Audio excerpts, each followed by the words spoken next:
اعوذ بالله من الشیطان الرجیم بسم الله الرحمن الرحیم. نهم باب د نبی اکرم صلی الله علیه وسلم فرمان برداری حکم منل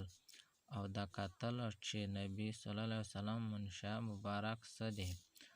هسې خو د صحابه کرامو رضی الله تعالی هر یو کار فرمان برداری و او تیر شوي کیسونه دا خبره ښه ښکاره ده، خو خصوصاً څو کیسې دې باب کې ځکه ذکر کولی شي چې موږ د خلق د خپلو حالتونو دې باب سره خصوصاً مقابله وکړو او وګورو چې موږ د الله تعالی د هغې د رسول پاک صلی الله علیه وسلم د احکامو فرمانبرداري تر کومې حده پورې کوو. کوم بنده یې چې موږ خپل د دې انتظار کې یو چې هغه برکتونه او ترقي او فایدې کومې چې صحابه کرامو رضی الله تعالی ته حاصلې وې